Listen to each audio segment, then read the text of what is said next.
Check. 1, 2, 1, 2. First down, Rams with Payo Time and Rams House.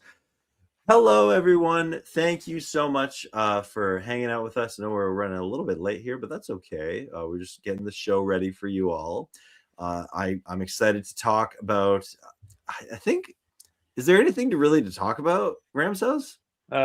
Off-season draft, maybe potential free agent signings. That's what we're talking about, right?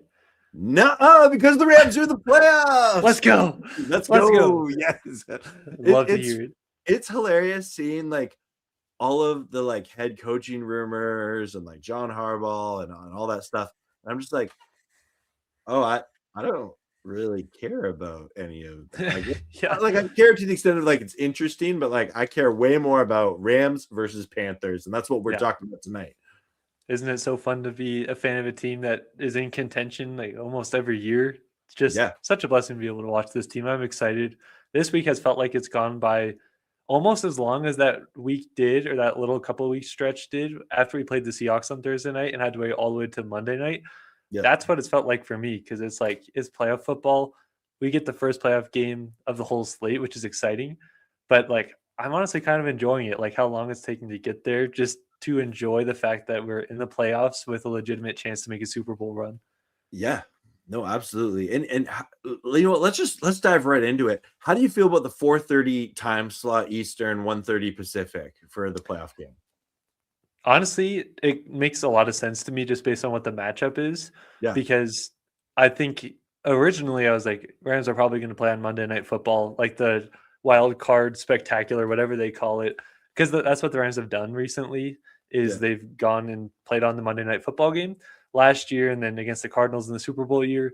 But then when we got our matchup, I was like, this game may be more of a Sunday midday game, Saturday, and that's what we get. And so I'm excited to be able to see it because, like I said, this week's already gone by really slow for me. So the fact that we get to kick off the playoffs, imagine if the Rams can make a big statement with the first playoff game and just announce to the world Rams playoff football is different than what we've been seeing the last few weeks. And that's what I'm most excited about to see. What are your thoughts on it? Yeah, for me, I was excited when I saw it come out. I'm like, sweet, don't have to wait that long. And then I immediately was like, oh, but they just played on Sunday. The Panthers played on Saturday. They get a full week of that's the a good point. Day thing. But then as soon as I saw both Sean McVay and Matthew Stafford in their press conference yesterday say that they're oh yeah, we're glad that the short we're prepared for a short week, we'll do it. Yeah. And immediately I was like, okay, yeah, they're as hyped as I am. Let's go. Yeah. Well, and something I'm really fascinated by with this is it has felt like the Rams have had a modified approach in the last couple games of the season. Basically after that Seattle game, playing the Falcons and then ended up playing who we just did, the Cardinals, and ended up getting the win. Even though starters were in there, it just felt a little bit different. Almost they wanted to go out there, they want to win the game. That's obvious, but it feels like they were saving things for the playoffs. Feels like injuries and all of that. They were saving Devontae Adams. If it was a playoff game, I'm sure he would have played the last 2 weeks. But the Rams are smart with him. Quentin Lake's coming back. So the short week kind of thing. I think the Rams have been preparing for this game for a little bit now, just because the 1 seed has been out of the question. We know that the playoff spot was locked in, and that's where I'm not necessarily too worried about it. I get it's an East Coast trip thing, but honestly, I'm ready to kick off the playoff weekend with the Rams. Yeah, absolutely. We gotta give some shout outs here, but first we got 8-bit tacos here with the $1.99 cool super name. chat. Who's Casa? Rams Casa. Absolutely. Let's give a couple of shout outs here. We got Ganit is here. Let's go Rams. Strikers Corner in the house. Yeah, we're right in the tournament. Stoked. Mm-hmm. Daniel's here. You're here. I'm here. Oh, really? XC is here saying, yo, that's an awesome profile pic. Blake is here, worth the wait. Oh, you're worth the wait. Thank you, Blake. Yeah, thanks, Blake. Grandizer's here. Oh, Grandizer, we appreciate you being here. Stay as long as you can. But hey, if you got another stream, go do it. We're definitely going to be more than 20 minutes. Oh, yeah. He's saying I did get that question. I reached out to them for a collab, but it seemed like they were busy, so it didn't quite work out. But that's okay, Grandizer. Thank you for the recommendation. Yes, that is a bed behind me. I'm just doing a deep clean of my bedroom. So I thought, hey, you know what? Let's sleep in here. Maybe I should just sleep in here all playoffs. Honestly, I mean, you're going to be in there for a month. Yeah, I just shouldn't leave this room. Yeah. Honestly. Muabdeeb is here. Oh, have a great date night. Say hey to the wife for us. That's awesome. Yeah. But yeah, so thank you everyone. Grandizer, we'll get to your comments here. Let's just see. He's saying funny with some comparisons between the Rams and Panthers. Both. We have not seen their full potential. We have seen flashes, but not the full game or the full game force of both teams. Both teams have fantastic wide receivers. Yeah, we're going to talk about that later. And then he also, I missed this. Panthers have Robert Hunt out. Rams have Dotson out, both guards, both instrumental to their teams. Maybe both will be back for this matchup. Those are some very interesting comparisons.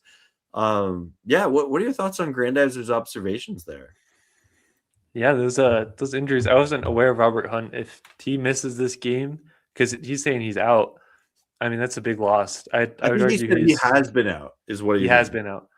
Yeah, then in that case, I'd probably imagine he tries to play in some capacity because it's playoff football. Yeah. But as far as like the Kevin Dotson being out thing for the Rams, I definitely am concerned about that. I think that the Rams can find a way to overcome the issue of him being out. I just think it makes things a whole lot harder. And I talked about this in one of my videos of like having Kevin Dotson out with how good of an offensive lineman he's been for the Rams.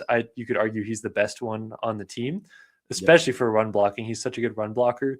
Having him out against a guy like Derek Brown in the middle and our guy Bobby Brown in the middle as well, that definitely concerns me a little bit. And Justin Dedich, our backup guard, who's filling in for Kevin Dotson, definitely had a bit of a rough week against the Cardinals last week, which, like, I mean, they're solid and there's definitely some playmakers there, but that does concern me a little bit. And I think the Rams have enough to overcome it. I just think it's going to make things a little bit harder than it could have been had we had Dotson, and that's kind of self-explanatory. Yeah, and so Dotson did not practice today or yesterday. Robert Hunt for them has been a full participant in both practices yesterday and today, so I think he'll be a go for game time. So that's interesting. Yeah, I would imagine. You know what? I'm looking at this injury report. It's not at this point. It's really not worth talking about until probably the Thursday injury report, because they're resting some guys like Dotson. We don't know. We know that Adams is going to be back. He was a full participant. Quentin Lake's full participant. So those are two big ones coming back. Those are massive pieces to have back on this Rams team. Like Braden Fisk and Tyler Higbee were limited practice, but I think they'll be good to play. Jordan Whittington, Terrence Ferguson, Josh Wallace are the other. They have not practiced this week. Terrence Ferguson is one of those guys that is like a little bit underrated of a guy that I think that would be big if we could have him play this game because he's really been coming on. I do think that the Rams have some plays saved for him. He'd like just if you watch every play that he gets with the Rams and the way they use him, it's very unique to him in the tight end room. You don't really see them use the rest of the tight ends in that room the way they use Ferguson, and that's because he's the most unique one, most athletic. I would say he has the most upside already.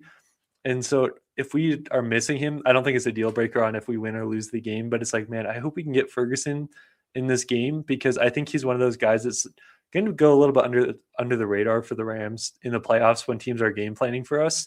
But he's absolutely one of those guys that can, oddly enough, be like a deep threat at the tight end position. We've seen that earlier on in the year. So hope we get Ferguson here. I think, was it like a groin or groin or hamstring, something like that, where it was like kind of one of those weird injuries. He could play, but it also could stay. It's a hammy, hamstring, yeah.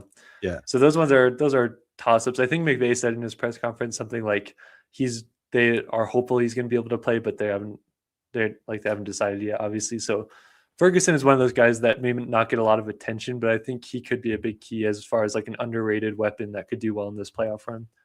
Yeah. Yeah. I see we have a Panthers fan in here. We got Dew. Welcome, and I'm sure you're excited about this game. And again, as a like football fan, I'm genuinely happy for Carolina fans. Like they won their division for the first time in like 10 years.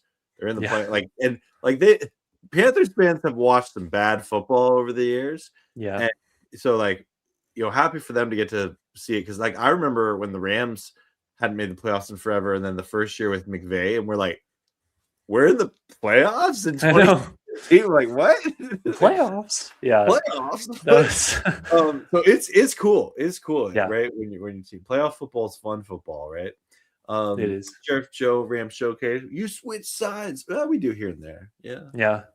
We're just trying to get a little bit more versatile. We can play the left side or the right side if we want to. Yeah. We we want to make sure we can stream from left or right, and still give quality Rams conversation. Yeah. Honestly. I've heard a lot of Rams fans be really concerned about this game, just given the fact that we lost to them in the regular season and we're going to be playing back in the same place that we lost. Yeah. What are your thoughts on that? Because I've kind of shared my opinions and I'll share them again, but I want to give you the floor on that. Like, what are your thoughts on that whole narrative about being worried about the Panthers because we lost to them earlier? Yeah, so I actually went back and I rewatched the long form highlights of this game or the game from week 13. Mm-hmm. And there's obviously the interception in the end zone that would have had the Rams go up, another touchdown. Mm-hmm. And then the pick six was brutal. And then the fumble at the end, because the Rams still had a chance. They were driving down the field, getting ready to at least tie this game up and maybe take it overtime or potentially win it. And Stafford fumbled the ball. And so and full credit, like the chemistry that Bryce Young has with his, three, wide receivers, and especially Jalen Coker, he went off against the Rams, right? Like he went off. So I'm not concerned about this game playing out exactly like that. It's so rare for football games to be like mirrors of each other, of like, oh, that's exactly what happened last time, right? Mm-hmm. I don't expect that. I expect to be a different game. Yeah. I am more nervous just because it's a playoff game in general. And like, it's a healthy nervousness of like, oh, playoff football, you never know what you're going to get. But I'm excited for this game. I think that I know that the spread, I don't fully understand sports gambling that well, but like, I know it's noticeably high or something that in the Rams' favor. I don't really pay attention to that. I think this game is going to be, down to the wire, a one-score game. Mm-hmm. I think that Panthers secondary, like, because it's not just J.C. Horn. Michael Jackson is a very good corner as well. Yeah, right? Like and he can moonwalk. Yeah, that's the crazy part. Yeah, so like that secondary is real, and like Nick Scott, like he had a pick, against us last time. He's been playing well. So I say all this to say I expect it to be a close game. At this point, the records do not matter. I see some people making a big deal about the Panthers 8-9 record. Does not matter at all. Rams, they see an opponent. They're on the road. You gotta find a way to win this game. I am a healthy degree of nervousness because it's the playoffs, but not because it's the Panthers. If that makes sense. Yeah, I'm in agreement with you. This is Sheriff Joe Bag's comment right here is kind of where I lay. He said 2 fourth down TDs and a pick six. They played their best game of the year and won by 3. I'm not saying, I'm just saying. So that's kind of where I reside. It's like, because some Panthers think that I'm taking away, like Panthers fans think I'm taking away credit by being like, well, it took all these things going wrong for the Rams to lose, and they still almost like won that game. Yep. I'm not taking away credit. I recognize that they played their best game. I also recognize the Panthers have been very up and down, very streaky this year. Like against the Seahawks, they had 54 passing yards with Bryce Young.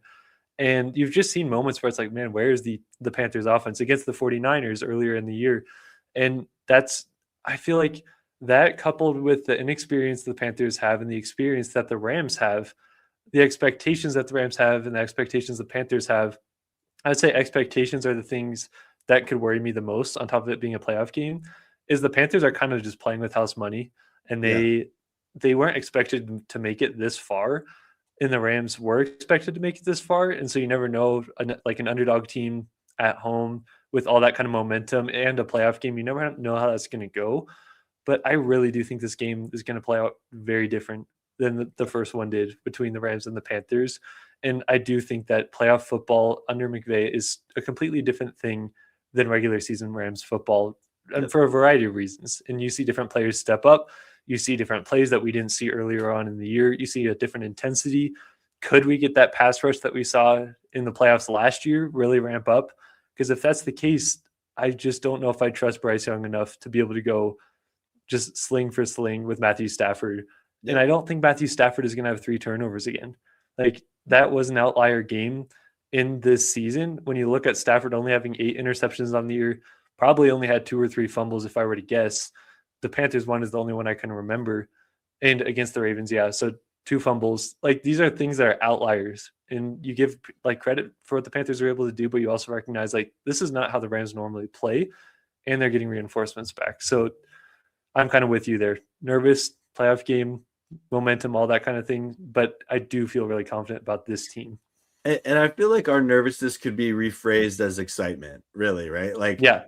Like, when you're in line for a roller coaster or something and you're like, Yeah. oh, I'm kind of nervous, but I'm excited, Yeah. and you're going to be okay. So like, I'm ready for the playoff roller coaster that is the Rams, right? Like, Yeah. And I expect, the Panthers are going to make plays during this game, and we're going to be like, oh no, like tackle them. And that was the other thing I kind of got from rewatching the long form highlights of this game.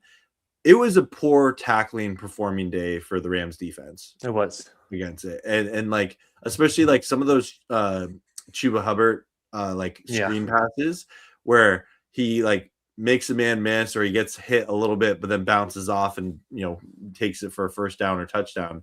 So you hope that they cracked on that. And Granted, thanks for bringing this up here, saying they said there would be rain. So I'm looking at the forecast here. This game, apparently, it's not only going to have rain, they are projecting thunderstorms starting around 4 p.m. Eastern time. So there's a good chance this game actually gets delayed. I would hate that, especially if it was in the middle of the game. Yeah. Because that you could have all the momentum in the world. You could be rolling, and then you just get cold and cut. Like, I hope that doesn't happen.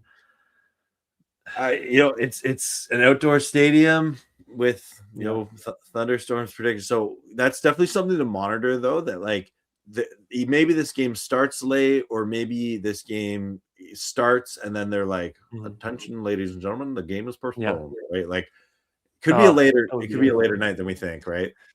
That'd be so underwhelming for the playoffs to start that way. Start off with a rain delay. Yeah. Shifterback said last I saw was rain not starting until restart this. Last I saw was rain not strong at the start, but picking up as the evening goes on. If that's the case, because that's what happened last time against the Panthers, if I remember it didn't start super bad. Later on in the game, especially like late in the third quarter, it was like downpouring when they were showing the shots of the lights. Yeah, there was a lot of rain, and that was probably a big reason why Stafford fumbled. So if that's the case, I think it's even more pivotal that the Rams get off to a fast start on offense. Yeah, I think that's important either way. But if you can go down, get a touchdown, get another touchdown, maybe get 3 touchdowns, let your playoff defense do what it does against an inexperienced offense in the Panthers and Bryce Young, put the pressure on them in that way. If the rain comes in the second half, I mean, at that point, you may have good momentum. You could lean into the run game, that kind of things. So I think it could be very pivotal that the Rams start fast if that's the case, that the rain really picks up in the second half. Do you think that because the Rams have more players with water-based last names, that works in their favor? Maybe they can control the rain. I don't know. Like if Quinn Lake is playing and Ronnie Rivers is rushing, I'm just saying. That's true. Like, is that an advantage? I don't know, but we may never know. Yeah, that's the thing too. I think Sheriff Joe Bags talks about this a lot. Of like, yes, just because a team is from a place where it rains or it snows or is cold doesn't mean that they don't have to deal with it. Yeah. Like, maybe they have more experience with it, whatever, but they still have to deal with the same things. And so you have Stafford, who's played in the league. It's been since 2009, right? He's been in the league, Yep. and he's played through so many different weather conditions. Whereas Bryce Young has played in the rain a good amount of times because he's in Carolina. But it's not like Stafford's just going to forget how to throw a football well in the rain. He's done it enough. But I just don't. I hope it doesn't ruin the product. Is all of like any delays, any weird fumbles and turnovers, because we saw that happen in the Eagles game last year. Everybody remembers that, how much the snow affected things. But I don't know. I really do think starting fast could be a big thing with this team. Something else that I really want the Rams to be able to do in this game, and I talked about it in my game preview, is the Panthers' run defense was not great against the Rams the first time around. And it was simply the fact that the Rams went away from the run game than it was the Panthers actually putting a stop on it. Because between Kyren Williams and Blake Corum, the Rams had over 150 yards rushing. They had 2 touchdowns, but they only ran it 20 times. And that game was close. And they turned over the football a good amount of times. In the last 3 games, the Panthers have let up an average of 157 yards rushing every game. And so that's the thing where it's like, okay, Rams, like try to attack this. You have Kyren, you got Corum, lean into it. If you have to do that 30, 40 times, I'm okay with it. I don't care if the win is like 6-5 at the end of the day. Like, just get out of there with the win. And that is a point where I don't think the Panthers have shown us that they can do a consistent job of stopping the run. So make them stop it. If they do, you have an MVP at quarterback. You have a future Hall of Famer at wide receiver. You have another future Hall of Famer at wide receiver. And you can lean to the pass game if you need to. But, like, I want them to be able to run the ball, especially if the elements get bad. Yeah, no, well said. And something I've enjoyed this week, I haven't listened to a lot of the Panthers head coach Dave Canales before, but this week I listened to a couple of his press conferences, a couple of his interviews, and he first off, he kind of sounds like a high school guidance counselor. I don't know. Have you ever heard him talk? I have, yeah. I didn't draw on that though. Like he just has like this caring, like nature to him. Sort of, I don't know. I can only describe it as that. But like I heard him talk about like how he needs to keep his players accountable, that they're watching film for this game and things like that. And it's been interesting hearing the different perspective where the Rams all season long, like the goal has been Super Bowl. Right. Like that is the goal. If the Rams lose first round of the playoffs, devastating. If the Panthers, you know, their goal has been like, let's improve as a team and win our division. Well, they've done that. Yep. And so one of the Panthers podcasts I was listening to, they were saying the Rams have way more pressure in this game, right? Mm-hmm. They like their expectations are here. The Panthers' expectations were here and they've exceeded them, right? Mm-hmm. So, like, what are your thoughts on kind of that pressure angle going into this, the sports psychology? I think it's worth talking about in the sense of, like, you got to be wary of a team just playing reckless and doing things you may not expect in the Panthers just because they weren't, realistically, they weren't supposed to make it here. And they're 8-9. Like, the fact they made it in the playoffs is kind of a miracle in a sense. But Rams, what did we always hear in 2021 is the pressure is a privilege thing. That's what they continue to say. I understand it's a completely different team. It had a lot of different players on it. This team, it's been building to be able to play in games and make a playoff run, a legitimate playoff run. They did it last year. They were so close to going to the championship game. If they made it there, I think they go to the Super Bowl. It feels like there's just been a steady build of like these expectations didn't just come overnight. And now it's like, oh, how do we deal with this? This has been expectations that have been building, and this is what the team has expected from themselves. So from that perspective, I don't think that the pressure is going to get to this team, especially led by Sean McVay.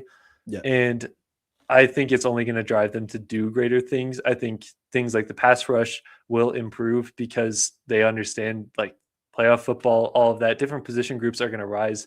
So I'm not too concerned about that other than like, oh, this team could play, the team we're playing in the Panthers could play completely different because it's not like they're expected to go and make a run.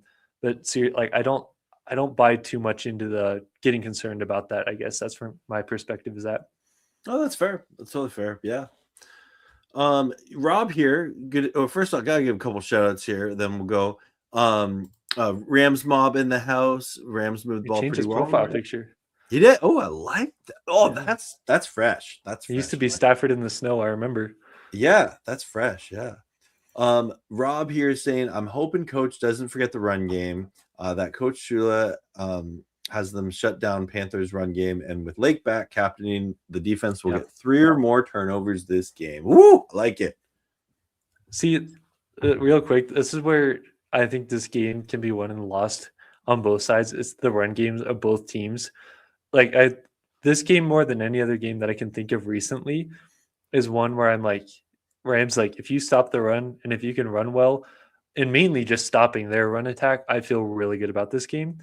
Yeah. Because that Panthers game, it was so annoying because the Panthers were consistently getting 4 or 5 yard runs every carry. It Yeah. was never like they had that 70-yard long run like Bijan had against us. It was just consistent 4 or 5 yard runs. Yeah. And not only does that wear out your defense, but also it puts them in favorable like 2nd and 2 or 3rd and 2, whatever. These situations where it's hard to predict what they're going to call. Maybe they run it and play 4 downs. Maybe they do a play action, take a shot. The whole thing opens up, and the Rams weren't able to get into those nice 3rd and long scenarios to let their pass rush do things.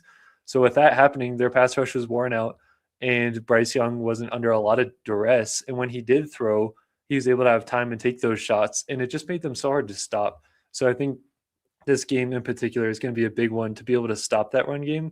And I'm not so worried about explosives from the Panthers. I'm just worried about like win that early down, the first couple downs. That's going to be big. And then for the Ram side of things, especially if it's raining, as I talked about earlier, like this Panthers run defense hasn't proven to be very good.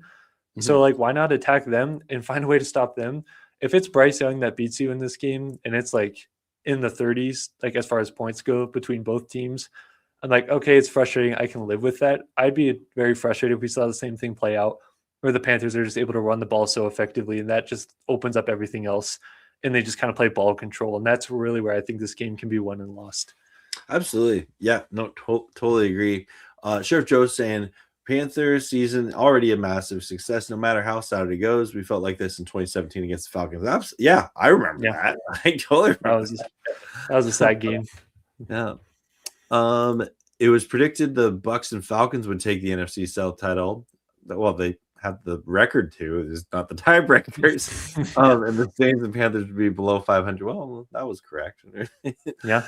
The Panthers are a talented team. They just don't have the pass rush and linebackers to make that strong push. Yeah, they they're a young team too, right? Like they got a lot of players that are going to go into the prime of their career, and I could see them becoming a really relevant team, year after year. Yeah, that's kind of where I am with them. It's like I can see that in the future and like the next couple of years building towards that. This is a good starting point. I'm just like you said, it would be a disappointment. It's like it's playoffs. You're on the road. I get all that. You'll be in the elements probably, but it would be a disappointment for this Rams team with the expectations they had to lose to the 8-9 Panthers and to be swept by them on the season. And that's where I'm just like, this Panthers team does feel like they're a couple years away to where anything can happen in the playoffs. Yes, but like you should be able to win this game, and I think you kind of have to based on the way you've built this team. A lot of the veterans that are on this team, like you got to go out there and beat the Panthers. Yeah, that's actually a good segue. I want to bring up. I'm going to share the screen here. I've seen this kind of stat going around a bunch. I'd love to get your thoughts on this. So Josh Dubow said this, and this is on January 3rd. The 5th seed in the NFC will have a 12-plus win team. This is before the Rams secured the 5th seed, but. And we'll go on the road in the wild card round with at least 4 more wins than the number 4 seed Panthers or Buccaneers. Teams to play on the road in playoffs with 4+ more regular season wins than the opponent. And then if there's a star next to it, it means that the team the team lost, right? So last year, the Vikings played the Rams. They had 14 wins. The Rams had 10. Rams won. 2022. The Cowboys won against the Buccaneers. 2020, the Bucks won against the Commanders. And then there's this long stretch here of the Cardinals beat the Panthers. They lost to the Panthers. I mean, the Steelers lost to the Broncos. The Saints lost to the Seahawks. That was the Beastquake.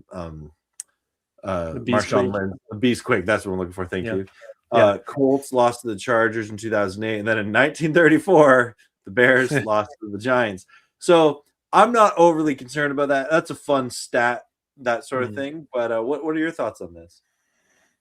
Yeah. Honestly, like it feels very weird saying a 12-5 team is traveling to an 8-9 team in the playoffs. Like something about that feels strange. And obviously that storyline was going around in the NFC North last year. And there's parts of me that's like, I wish it was just like the team with the better record could just play the home game. But I've talked to this about like with my dad before, and he's been like, well, then like what would the incentive be of winning your division? So like it is kind of weird of the way it looks just on paper. But it's like, man, I want to have a Rams home playoff game happen and all of this happen. But the fact that they're traveling to Carolina doesn't worry me a ton other than elements. Mm-hmm. And again, I think if you start strong, that should help a lot of things because a team that's playing at home that hasn't been in the playoffs in a while, that place is definitely going to be rocking. They just announced that Cam Newton's going to be doing the whole drum thing, and Panthers fans have been clamoring for that for a while. So there's going to be so much energy and so much adrenaline. And like you said, a lot of young players to where it's like, just shut them down early, like show who you are early to kind of take the life out of that place. And then I'm not entirely worried after that. But what are your thoughts on all of that?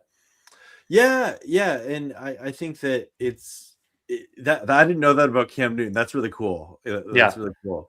And who knows? Like maybe if with the rain delay, some of their fans leave or something like that could be a disadvantage to the home team in a lot of ways, right? So maybe, yeah.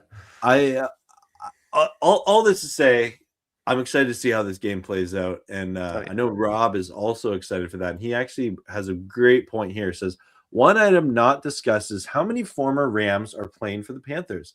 Nothing against them, but coach should be able to use this to show why they were expendable from this team. That's a good point. Okay, off the top of your head, can you name all the former Rams that are on the Panthers right now? And I have the Panthers depth chart handy. Okay. I'm going to start on the defense. You got Nick Scott. Yep. Bobby Brown. There's another one, Christian Roseboom. Austin Corbett on the offensive line. And then their defensive coordinator, Ojero Evero, is there. I feel like there's one more, but those are the ones off the top of my head. Okay, there's more. Wait, how many more? Okay, wait, let me one. Let me double check. There's like, okay, 1, 2. I forget. Wait, can you name who you named again? Yeah, well, I want to, but I got spoiled in the chat. Ram Showcase sent me up here. He said Ashawn Robinson and Robert Rochelle. Okay, yeah, those were the ones I was missing. Yeah, he's helping you out. He's helping you out. That's cool. Yeah, that's what friends do. They help. I don't know why I forgot Ashawn Robinson. Robert Rochelle, I thought he had gone to another team after this point, but so yeah, okay. Just to review for everyone here, there's Austin Corbett on the offensive side of the ball, who's actually their right guard, but also their backup center, kind of the way they utilize him. Bobby Brown, Ashawn Robinson, there's Christian Roseboom, Nick Scott, and Robert Rochelle. Yes. Yeah. And then Ram Showcase throws in AC Carter as their outside linebacker coach. Oh, cool. And former linebacker Darren Bates is their assistant special teams coach. That's interesting. I didn't know that. Deep cut. Nice. Thanks, Chef Show. Yeah. There's a couple different angles you can look at it with this. Like was it Rob that brought up this point about the former players? I think it was. Yeah, it was Rob. Yeah. What he was talking about, like McVay showing that they were expendable. I love what Roseboom was able to do for us, and he's done well for the Panthers. But I do think that there's ways you can expose Roseboom. We've seen that in the past, and I'm sure McVay is aware of those things. Same thing with Nick Scott. It's like he's a great player, but there's definitely some things in coverage that you would like to be better. So I think that the Rams can find ways to expose those. They've been around those players for a while. But something that somebody else brought up in my comments earlier today was like the fact that there's this many former Rams players on that team. I think they were saying something like these guys are going to want to prove like you shouldn't have let me go kind of thing. and Yeah. like kind of show off in front of their old team. This game means a lot to them because it's a playoff game, but also they're playing their former team, so they want to show out. And there could be that kind of collective energy between them. I don't think there's bad blood between these former Rams players in the Rams organization, but like just as a human being, you're going to want to kind of show up against your former team in the playoffs. So I think there's interesting points on both sides there. Yeah, for sure. Grandizer's asking, who are the Rams' X factors for this game? That's a good one. I trying to figure out what he means by X factors here. It's open to interpretation. In all my years of doing this, whenever someone says X factor, it's like as long as it's not a superstar player, it's an X factor, right? Like, okay, like for instance, I could say I think Ethan Evans is going to be the X factor in this game because of the weather, things like that. The ball's maybe not going to bounce as much on a punt, so greater opportunity to kind of pin them somewhere. So I think Ethan Evans is going to be a huge X factor in this game. I go Poona Ford first off because he just doesn't get talked about nearly enough. I talked about stopping that run game. That is going to be a massive key for this game. Poona Ford, Landman, those are big ones, big obvious ones for stopping the run that I think are huge.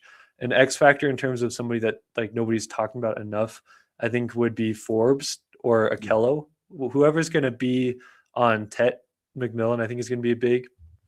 Just because if you can shut those guys down, I think you have a pretty good chance of stopping that offense. On the offense for the Rams, I would say D-Ditch is an X factor just because you could win or lose a game with that kind of performance. Like if he has a bunch of bad reps on key downs, that could be bad, but he could also be the reason that there's that extra second for Stafford to throw or to open a lane up. So those are kind of like underrated X factors, but obviously there's some big names that you could go to, like a Puka or the ones that you would know to go to, but those are Troy kind of Reader. underrated X factors. Troy Reader, pick six? Yeah. Question mark. Next question from Grandizer is, which matchups are you both going to watch that maybe most viewers may not focus on? So I think Ram fans will focus on this, but the average NFL fan maybe won't.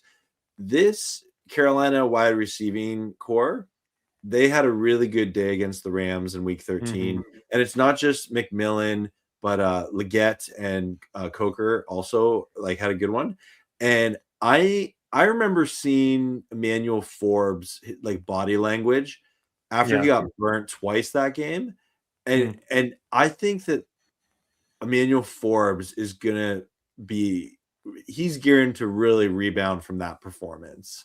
And so, like you said, Kella Weatherspoon, Emmanuel Forbes, this Rams secondary. I believe Quentin Lake is a huge difference maker. Oh, true. That's a great one. So glad he's going to be back here in this matchup. Welcome back, Lake the Great. But yeah, the Rams secondary versus the Carolina Panthers wide receivers. That's probably my matchup to watch. That's a good pull with Lake there. That one should have been an X Factor thing because he's a big name for Rams fans, but not for like NFL fans. Yeah. That's a really, because he's good for stopping the run and covering. So that's a really good one that you had there. But for matchups that I'm going to watch that most people probably aren't, I'm just saying Poona Ford again against Corbett, because former Ram Austin Corbett, if he ends up playing this game like he did last game, I think that's going to be a big matchup because Poona Ford, again, I just noticed this trend of like everybody talks about Nate Landman and how he's dramatically helped this Rams run defense. And I just have to continue to be like, don't forget about Poona Ford. Like, this guy has been so good. He doesn't really talk much, to be honest. And a lot of people don't give him a lot of credit for what he's able to do. But to be able to win those first downs and make sure it's not like a 5-yard run on first down, whatever, Poona Ford, if he gets in the backfield right away, or if he clogs the hole, makes them bounce it outside, like that's a big matchup to me, is Poona Ford against Corbett. That's a big one. Yeah. And then if Robert Hunt plays, that's going to be a good one too. Absolutely. First off, hello, Willie Bowen in the chat. Good to see you. We're on the verge here. So many cool people hanging out on Wednesday. And yeah, my bad, Sheriff Joe, missed it. I said Lake the Great. The Great Lake is right. That's hilarious. This is what would you say is something that concerns you most going into this game? if they're just take that playoff nerve thing out of the way, Yeah. just pure football, what would be most concerning for you or something you're nervous about? Yeah. Well, I know I'm not nervous about Justin making noise in the chat. Shout out Justin, glad you're here. MVP. MVP, really. I would say I'm most nervous about heading into this game is if the Rams offense has some of those quarters that they just kind of stall out, right? Like a bunch of 3-and-outs, and the Panthers hog the ball, and like I believe that actually makes me more nervous than like a pick six in some ways, Yeah. right? Because like against the Cardinals last week, I saw, like, when I'm doing the watch parties, I see the frustration in the chat, and even like it can sometimes like I empathize with it of like, I know this Rams offense is way better than this, like, and when they just kind of like stall out like that. So I do believe it was the right move to have the starters play, and I actually think that Cardinals, third and fourth quarter really helped kind of get this offense back in rhythm. And so, especially with this game, like you mentioned, it's going to be probably in the elements. Getting the lead early and putting up points early, because in the second half of this game, points might be in short supply, right? What about you? What are you nervous about heading into this game? Yeah, those are good points. I like, just to comment on what you said about the offense, I'm honestly not super concerned about the offense other than maybe elements. Like, that's the only caveat. I really do think like this Rams offense is ready to just explode in the playoffs. Like, I really do think that. Again, I think there's been so many plays saved. Getting Devontae Adams back doesn't get talked about enough of like how much that's going to help this offense. They're the number one scoring offense in the league, but clearly the last couple of games, it just didn't feel like we were really putting our best effort forward in those games. And it's not an excuse, but that on top of not having Devontae, on top of some offensive lineman shuffle things, I really do think like just like go back and watch some of those Rams games, the first games of the playoffs, the way they came in offensively, no matter what the roster was, like they usually were coming out moving the ball really well. And so I'm not concerned about that. Something I'm concerned about, I see a lot of people talking about the cornerbacks, and that's fair. Like they've been they're hard to predict. I feel like the Rams cornerbacks this year, it's like they can have a great game. Like I picture Jacoby Durant just ripping the ball out of Cade Otton's hands and taking it back, or 5 pass breakups for Emmanuel Forbes against the Bucks too. You have games like that, and then you have games where it's like, man, like we really need to upgrade this position. For me though, I'm just gonna keep talking about it. Like the thing I'm most worried about is the Rams not being able to stop those just little annoying runs that the Panthers do, because the Panthers prove that they're okay with sticking to the run if it's working well. Some teams like the Rams can go away from it if it's working. I think the last couple of weeks for the Rams and their run defense, some of the tackling and some of the gap integrity has not been great. But also, I think going back to that Falcons game, Bijan is Bijan. Like, if he has a chance to make one guy miss, he's going to do it and make you look silly. But even against the Cardinals, there were some leaky plays there. So I just hope that that's cleaned up enough, because I know the Rams can stop the explosive run. I'm just like, you've got to stop those really annoying runs that's going to wear you down. And I can't say going into this game that I'm 100% confident that the Rams are just going to shut them down completely. Like that is a little bit of a concern for me. For sure. Yeah, absolutely. I see Juno bringing up, I'm concerned about the insufferable Panthers. He relates to our problem.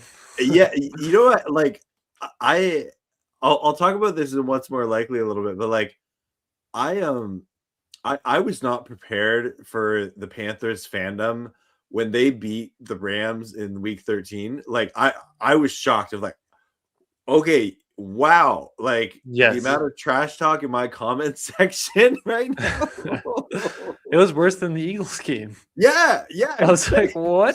Where did this come from? Crazy. Yeah, that's definitely an X factor here. Hopefully we can come out with a win. My score prediction for this game, I'll tell you kind of the way the flow of this game is going to go, in my opinion, in the score at the end. I feel pretty confident about this Rams offense and what they're going to be able to do moving the ball. Maybe you get a drive here or a drive there that they stall out in the red zone and take 3. I do feel confident that they're going to move the ball well, both in the run and the passing game. As much as I'd like McVay just to commit to the run and just run it at them until they stop it. I do think he's going to want to throw it a good amount with having Devontae back, having Puka, having the MVP of the league at quarterback. So I think that the Rams offense is going to be moving really well this game. I do think that the Rams defense is going to come alive a little bit, especially on that defensive front. That's just kind of what I'm feeling. I think that the Rams don't have a huge blowout lead where you just can just sit back and completely relax. But I think it's going to feel like one of those games where it's like, I never was worried the Rams were going to lose this game. Like, it got close a couple times, but I felt confident they're going to come out. So I'm predicting that the Rams are going to win this game 27-17. And that's where my head is at. I feel pretty good about it. Rain can affect that. If we get a delay, that could affect that. If the Rams come out flat, that could affect that. But I do feel like the Rams playoff football is just going to be different. And that's kind of how I feel this game's going to go. What do you think? I know. I'm okay. Everyone, for what I'm about to say, note that I am often wrong about game predictions and score. Like, it's like maybe once this year I got kind of close. Yeah. But my vibe going into this, that again, my vibe is often wrong when it comes to Rams games. I kind of get this vibe because of the weather and things like that. There is going to be a defensive intensity for this game. Mm-hmm. And I think that it's going to be a lower scoring game than what people think. I think the rain will be a factor, especially I think points late in the game could be hard to come by. So I'm actually predicting a little bit of a lower scoring game. I'm going to go 20-15 Rams. Okay. I would take that. Take the win and get out of there. That's how I feel with it. Absolutely. Yeah, game, like score predictions and how a game goes. I've only gotten one right this year, like a score prediction, and I'm surprised I even got that. So we'll see what ends up happening in this game. But either way, we're both on the same page. We think the Rams are going to come out with a win here. Yep. The real question is, I want to see some trick plays, is what this guy says. Do you think we're going to – on the verge? Do you remember that story that came out after the Rams beat the Jaguars in London? That came out that Stafford made up a trick play when they were just window dressing things in practice. Yep. And they talked about maybe pulling it out. I don't know if you pull it out in the first round of the playoffs, especially if it's rainy, but like imagine if we see Stafford's trick play. I would love it. I'm still curious what that looks like. Like the Stafford special. I would love it. I would like that. Yeah, honestly. Cap off the MVP season with a trick play that he made up. I'm still just like, I just want to see what it looks like. Like, I'm so curious. And then I see Sheriff, I don't think Hecker's with the Panthers anymore. He's with the Titans now, right? He is. Yeah, I think so. So I hope Hecker doesn't throw a ball on us. Yeah. Yeah. So you know what? We're getting kind of towards the end of our show here, but we have some segments to get to, everyone. So it's time for Over Rams Actions. So this is quickly becoming one of my favorite parts of my week, where Rams House, my fellow co-host here, has some hot takes, and you guys in the chat will say, is that an over Rams action, or is that a adequate, rational take? And then I'll, of course, be reacting to it as well. So Rams House, the floor is yours. I appreciate you. I just want to let you guys know it's playoff time, so I added in a bonus over Rams action topic. Ooh, yeah. So we got 6 instead of 5. I got you guys set up here. So starting off with number 1, I kind of want to touch on the pass rush because we've been talking about it, Payo. I've heard you say it a few times this year. The Rams' best pass rush game is still ahead of them. We know what they did last year. We know that they were getting close to setting playoff records in 2 games. Like, they were on an absolute tear. This season, they've been up and down. We haven't seen as much consistent, really good pass rush, just blowing up games for a few different reasons. I think the Rams' playoffs pass rush will be back. They will wake back up, and they will get 5 sacks this weekend. Ooh. Let me talk this out. So you got Bryce Young. It's the first playoff game ever. That's a toughie.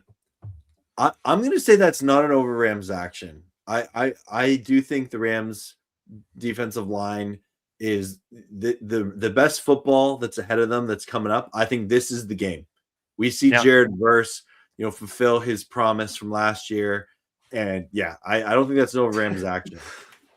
Jared versus celebration from last year. Yeah, this is Ram Showcase says feels real. I've been saying 6. Yep. And for those of you who don't know, the Rams actually got 6 sacks last week against the Cardinals.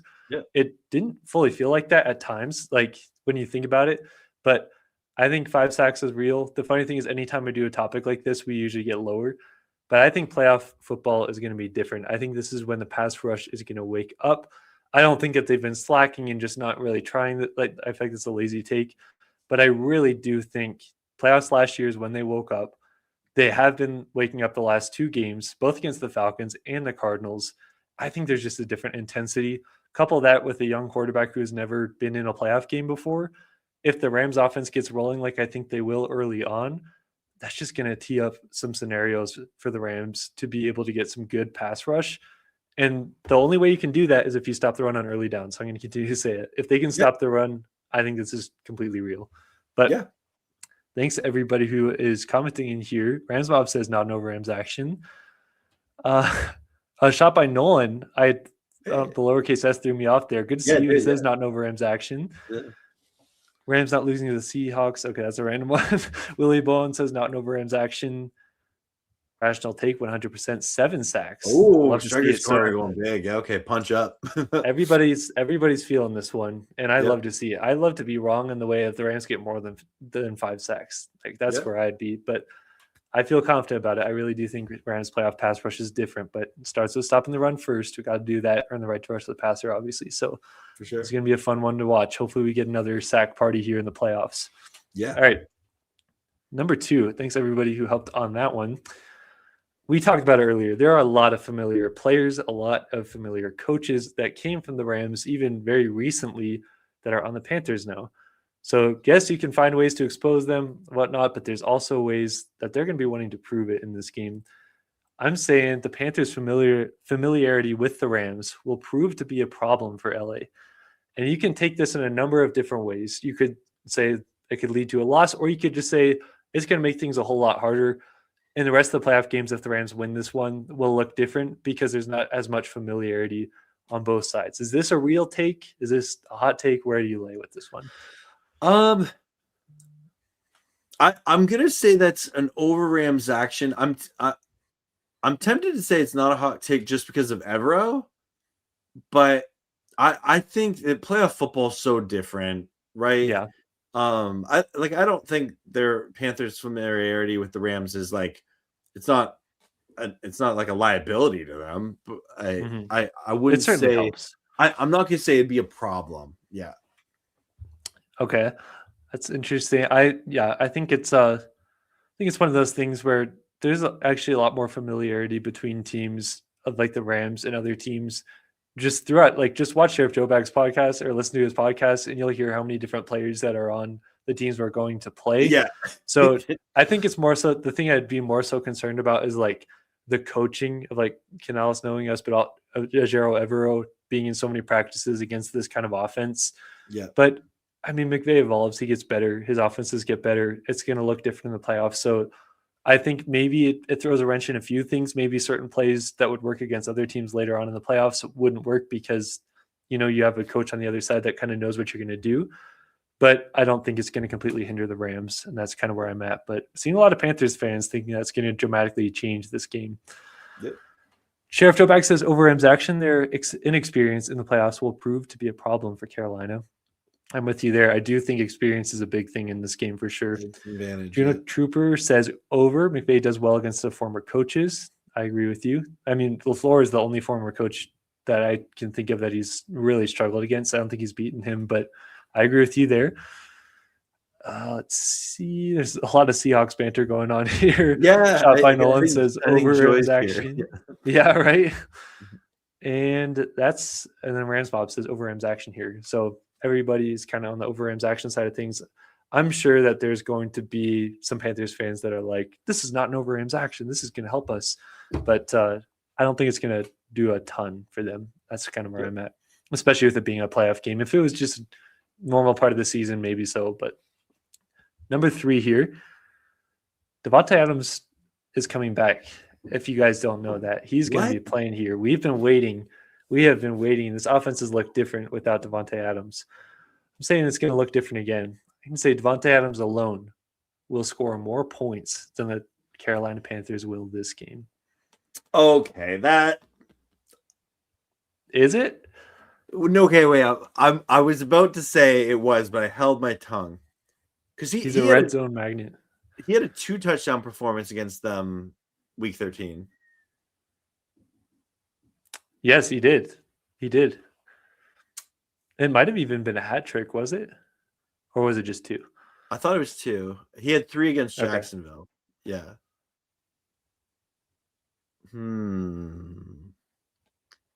While you're thinking, Ram Showcase says, ooh, no, I actually like it. I have him scoring twice, and I have them scoring 10.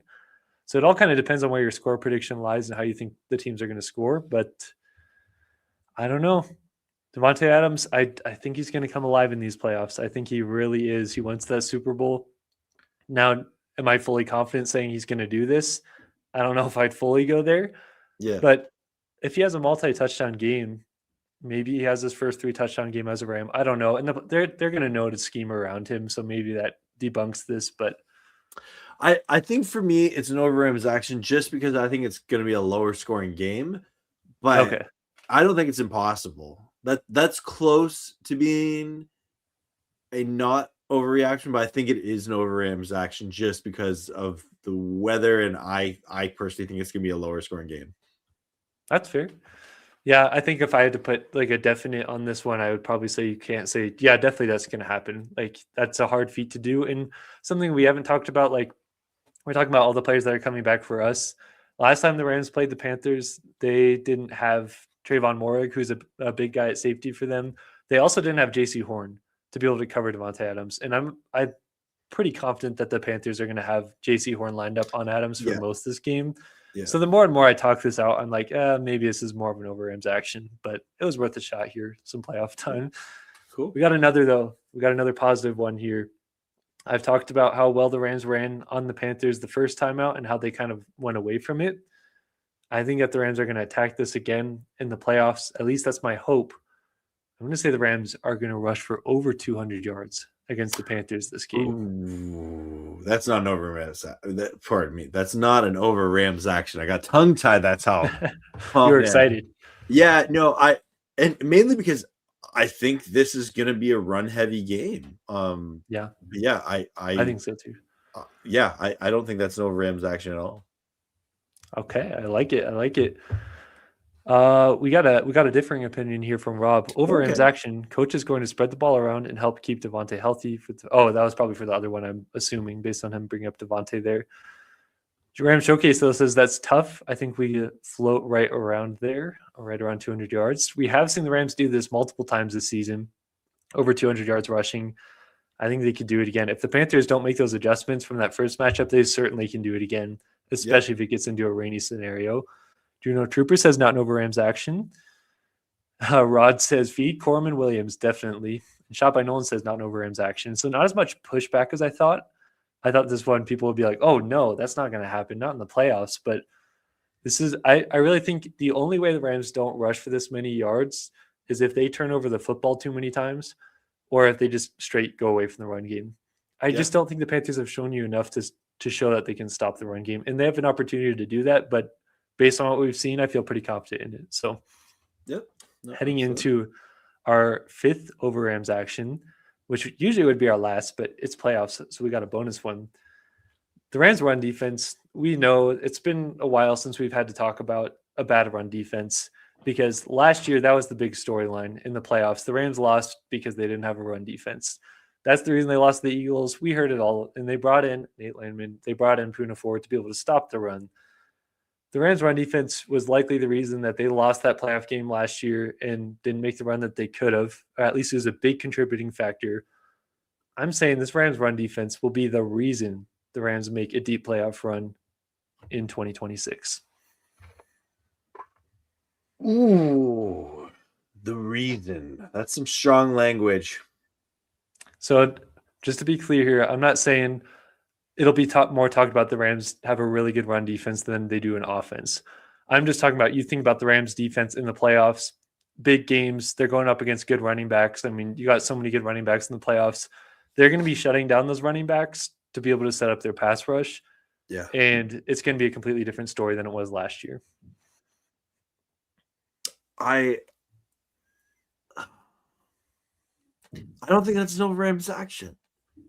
I think that especially like Nate Landman and Poona Ford they've been game changers for the Rams this year. And I know the Rams have been burnt on the outside a bunch of times, including by this Carolina Panthers team. Yeah. But I'm confident the Rams have the right mix of coaching and talent on the field that they can overcome that. I really do. Yeah. Yeah. This is Ram Showcase says that's nailing it on the head. It's one of the big reasons we were booted last year. So one of the big reasons. Yeah. As I said that, I was like, well, I mean, it wasn't just the run defense. We had those turnovers in that game. There were different things. But, from a media standpoint, the big media was talking about this Rams run defense. Like, if they just had a good run defense, they probably would have won this year. I will say, like, the last couple of weeks make me a little bit nervous about stopping the run, especially like if you have to play San Francisco, if we win this game, if we have to play San Francisco where they run the ball, even though they're not doing it as effectively, like I definitely am a little bit more nervous about this run defense, but not to the level of like last year where it's like, it felt like any run could go for a big one. Yeah. But Paul says we can't get Saquon again. No. We want that. Pass rush needs to be the reason is what Rams Mob says. So got some different takes in here, but it'll be interesting to track that.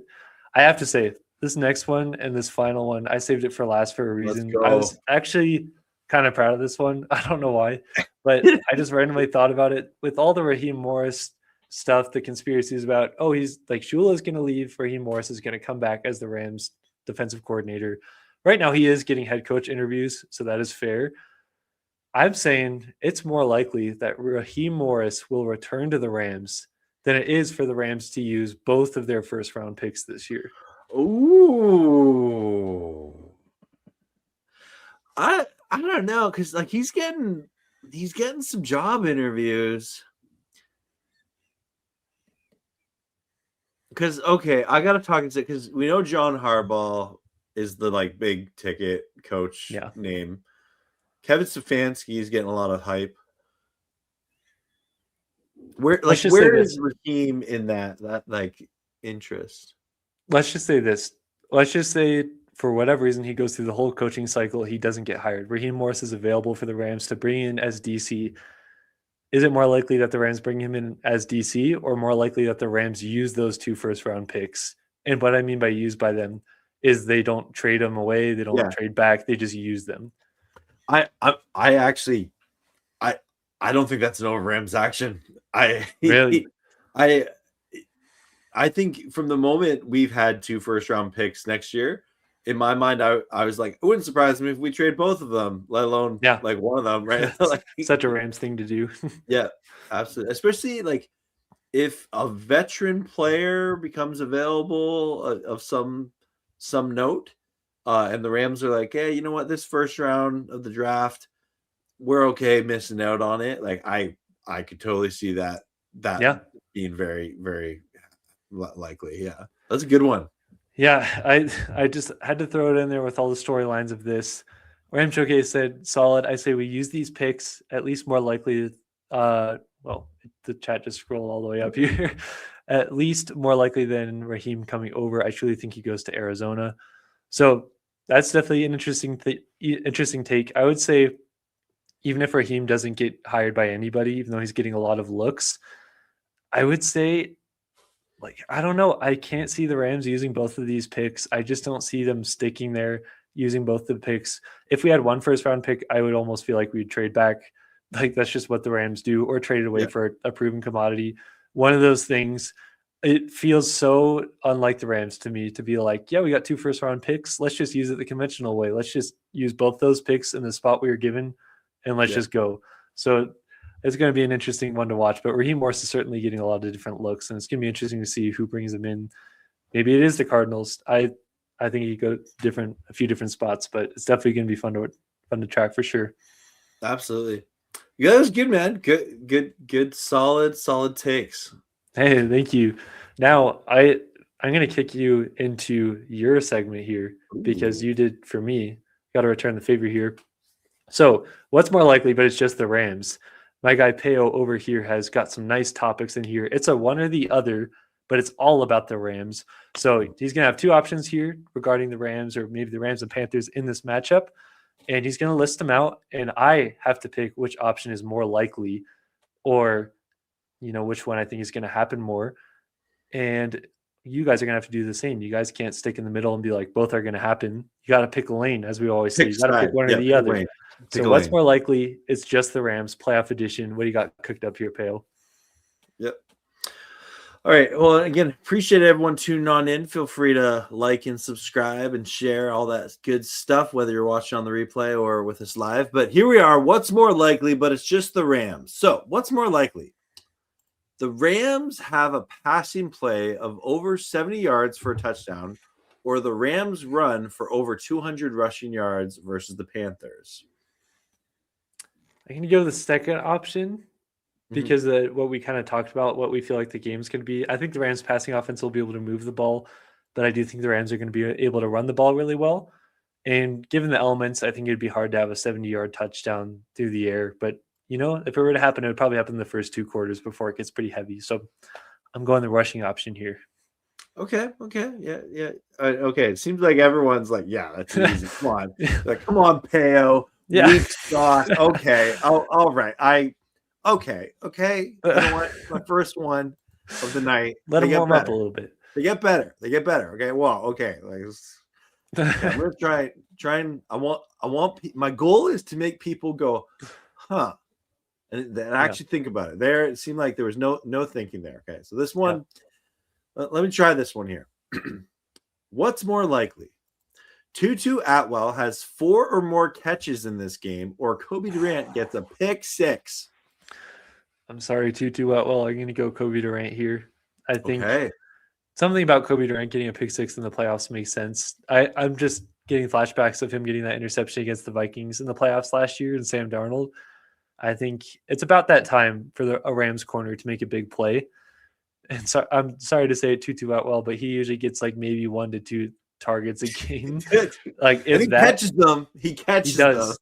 I will, like last week, I was like, man, the Rams are really using Tutu Atwell. And in reality, they only gave him like 3 targets. And I was like, oh man, that's kind of sad. But I'm actually going to go with Kobe Durant here. Well, and it looks like everybody is just going Kobe. Okay, I'm not making you think. Okay. Well, don't worry, the next one's way more complicated. But okay, Justin, way to go, Justin. Saying let's go Rams 2-2. He's picking. Okay, cool. Love it. Okay. Okay, this one, it's wordy. Okay, it's wordy. Ooh. Chuba Hubbard and Rico Dotto and Williams or Kyron Williams and Blake Corum are 2 of the best running back duels in the NFL. What's more likely? The running back tandem who has more yards combined loses the game, or both teams combined score for less than 40 points in the rain? That's a good one. Okay, made you go, huh? Right? You did. That's one I'm really having to think about here. It's hard because my score prediction of like 27-17, it would be over 40 points. So I think I would have to pick the first one because I feel pretty confidently in the flow of the game and the way it's going to go. So I'm going to – oh, man, this is a tough one. You are making me think here. I love this by shot. I don't – where do you like Mcvay play call? Stafford. Okay, I got it. He's still going. He's still going looking at the camera. Yeah. Oh, man, that's a hard one. I'm just going to go the first option just because it would go against my score prediction, even though it's hard to get a score prediction right, and usually I don't. Just for the hopes of getting it right. We'll see. Okay. Yeah. Striker's going the running backs. Paul's going the points. Brian Smith is saying an overtime win. Well, that would be intense. That'd be a classic. It would be. Yep. Rams Mob saying under 40. Sheriff Joe's going the first one. Okay. All right. That's cool. Well, you know what? I made people think. All right. You did. You really made me think. All right. Let's continue to use those critical thinking skills. And I'm gonna return Tutu Atwell to this segment. Let's He's go, probably one of Tutu. my favorite players to include. Yes. He's like your Puna Ford. It's like Yeah, for well, being him a and Troy system. Reader. Right? Yeah, that's true. And don't worry, Troy Reader's coming later. But Let's go. Tutu Atwell, or what's more likely, Tutu Atwell gets a touchdown in this game, or Ethan Evans pins the Panthers inside the 4. Yes, this is a repeat from last week, but neither of them happened last week, so I thought, hey, let's recycle a little bit. Yeah. I'm going Ethan Evans here. It feels like something about this game just feels like one of those games where he'd pin them inside the 4. Yeah. I want Tutu to get a touchdown, and maybe the Rams have saved him long enough, and now they're going to use him in the playoffs.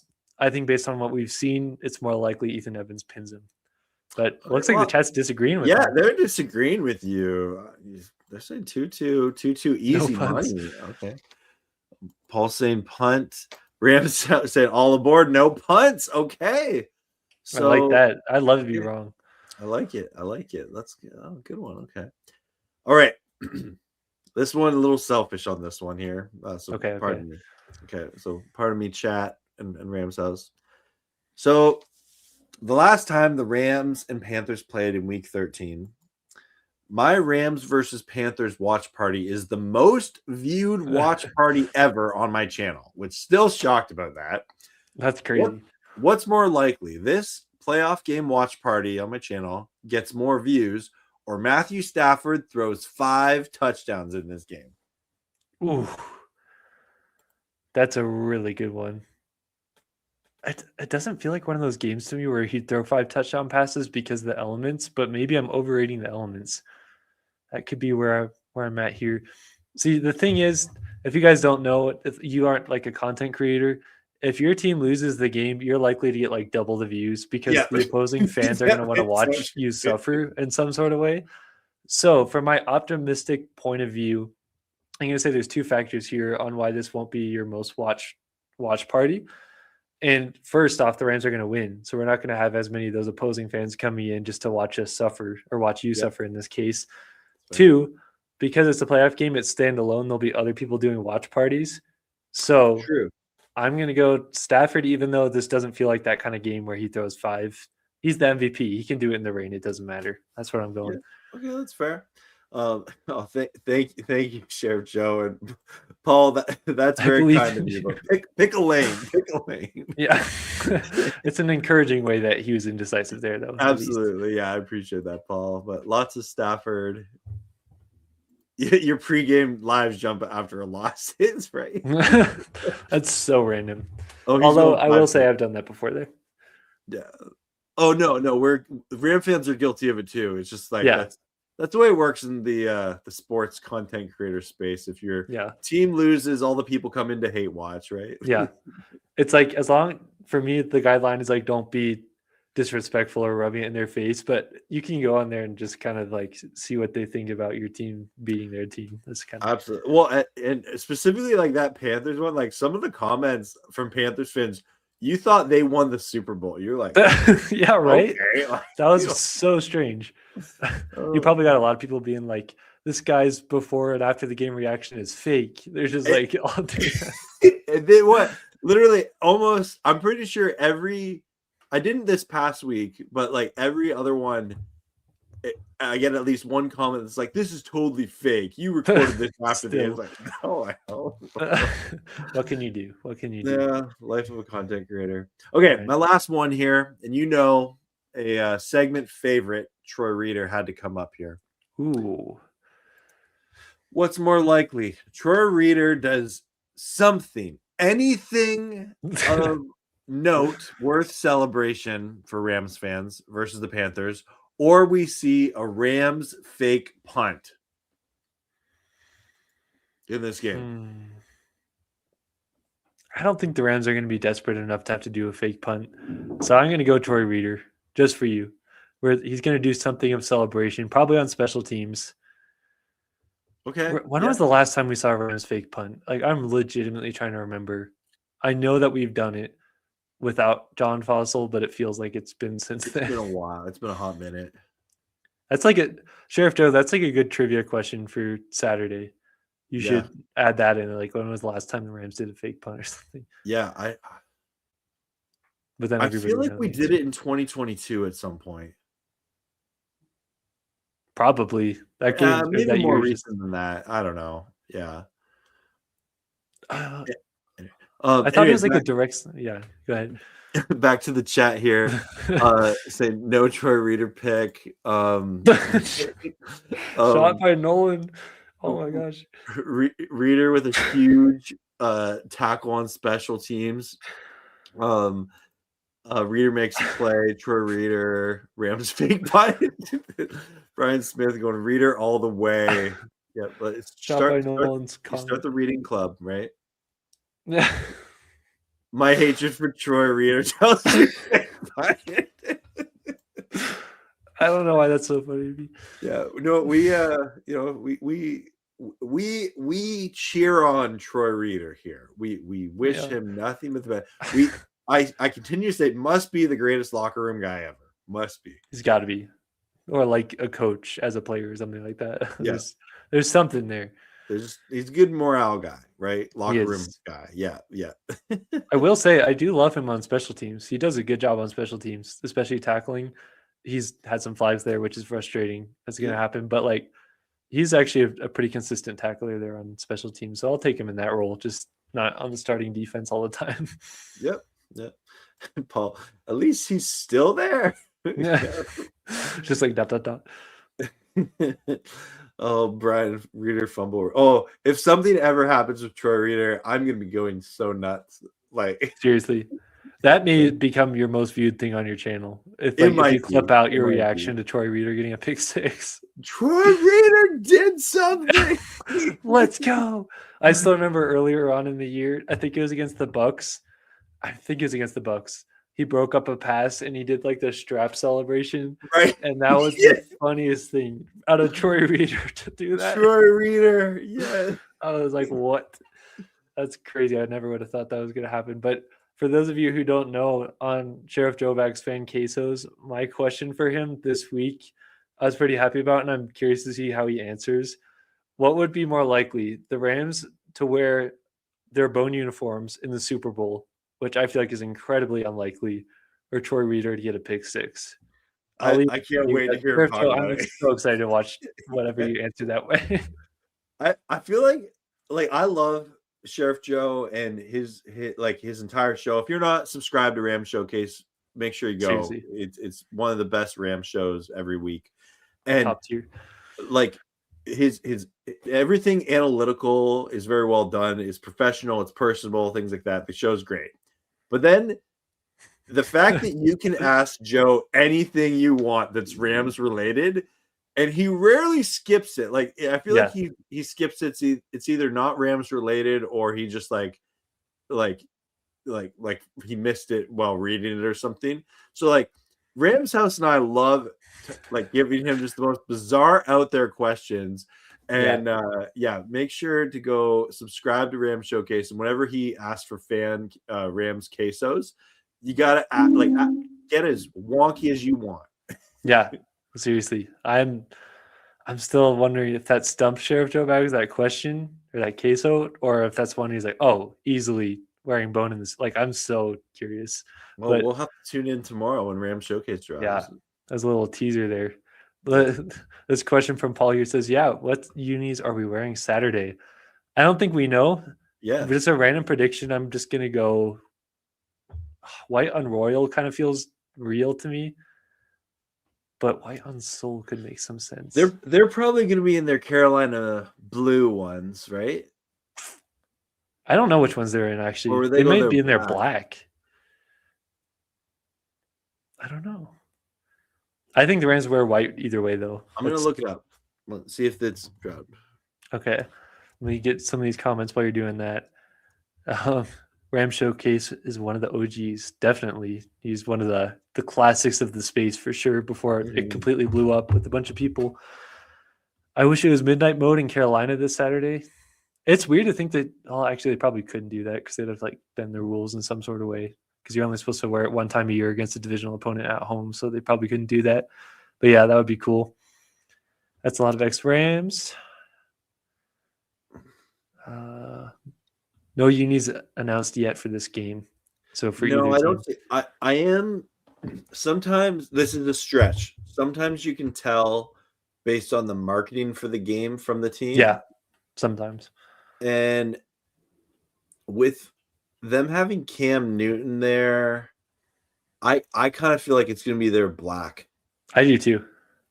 I feel like they're wearing black. That's why I think we're going white. It's just the Yeah. pants. So I'll go white on Soul, actually. That's just what I'm going to. Yeah, I That's can what see Paul that. says too. Yeah, that's my guess too. Yeah. Yeah. It's hard when you don't know what the top is that they're going to be wearing. But yeah, I'm feeling the same thing. I think the Panthers go black. Maybe even their black helmets. We'll see. But If they do go the blue, then I guess it still makes sense for the Rams to go white. yeah. It'd be white and soul. Yeah, so Yeah. kind of either way, it makes the most sense for the Rams to do that. Yeah. It is weird too, because Church Up says white on Soul with royal socks is my pick. It's weird to me how the Rams still don't have yellow socks. Yeah. So do you remember when Jalen Ramsey in 2022 like wore his own yellow socks and he got fined for it? But like the Right. Rams still don't have yellow socks. Like that's the weird thing. But next year includes the socks, by the way, is for pants picks. I think is what he's referencing. Ooh, I like it. All right, last question. Are you good with answering this one from Paul? Yeah, for sure. He says, when was the last time a league MVP won the Super Bowl? I would guess Mahomes. I'm pretty sure it is Mahomes. It's got to be. Yeah. I don't know if you're looking it up on your end. Otherwise, I can over here. Yeah, are you good? Got it. And I'll take this couple more comments here before we close up shop for the night. Let's do it. Let's see. Soul sucks. My opinion, Striker does not like the bone jerseys. Well, there's a good chance we're not going to see him again, unless in the playoffs. That's true. As of now, Carolina weather will be 74 degrees with 80% chance of rain. Yep, it's going to be a wet one. Let's see. Okay, it was Mahomes. Yeah. Well, when the hope, Paul's saying here, hope it's Stafford next. Yeah, that's the hope. Yeah. Yeah. So according to this, it was Mahomes in 2022, and the last time that happened, where an MVP won the Super Bowl, was Kurt Warner. So shout out, Kurt Warner. So wait. Every time a Rams quarterback has won MVP, they've won the Super Bowl. No, because Warner was twice. He was 99 and 01. They've made the Super Bowl every time a Rams quarterback has been the MVP. Yeah. And based on them winning the first and then losing the second, we're due for a win with the MVP at quarterback. Yeah. As Sheriff Toback says, I'm not saying, I'm just saying. Yeah, absolutely. That's a good point there, though, Paul. Yeah, very much so. Well, everyone, thank you so much for all the comments and hanging out with us tonight. I know I'll be live for the Rams versus Panthers watch party. Rams House, I'm assuming you're going to be doing one of your great post-game reaction streams after the game. Do you have any other content coming out this week? Yeah, so I'm going to do my best to just get out. I'm trying to do a video every day in the month of January. Cool. Sometimes that includes just, the clipping out of the Over Rams action segment. So that should be coming out next, but I'll still be trying to do a video every day in the month of January. So expect whatever that entails. But yeah, post-game reaction, that will definitely be there after the game for you guys as well. And guys, this was a lot of fun hanging out here. Wait, we got to wait. Sheriff Joe is giving us a update with the weather, and he's saying that high chance of rain is close to the end of the game. The weather is projected largely dry right now. After the game should be the bulk of the rain if you look at the hourly breakdown. Okay, that's interesting. Joe, you being a fellow Coloradan, you probably I've just learned to not trust what the weather people are saying because something else is going to happen. But we'll see. We'll see what ends up happening here. I'm going to just take Payo off here real quick and have him come back just because he just completely froze up there. So I don't know what happened there, but it says 20% chance during the game. That's interesting. I again, it's hard for me to trust as a Colorado native, or not native, but almost native, just to be able to trust what the weather forecasts are saying, because it's like, is that really going to happen? We'll see what ends up happening. But yeah, Ramchuk Jared Jobags, you stun Peo with that. I don't think, like, look, he's not even here anymore. You completely froze him with that news. So I think you surprised him there. W Weather Report, absolutely shot by Nolan. Way to go, Sheriff Joe. Good news. That's the news we needed. He was the message bearer. We got some great news here. So we'll see what ends up happening. But yeah, Peo did get stunned. So I think that's a good sign that this show is over, because it's not nearly as fun when I don't have my guy Peo here with me. So thank you guys so much for watching First Down Rams. You guys truly make this what it is. It's an absolute blast, especially when you guys are engaging in the comments. We really do appreciate you. I hope you guys have a great day. Enjoy that the Rams are in the playoffs. Enjoy a playoff win, hopefully coming around the corner. But you guys have a great day.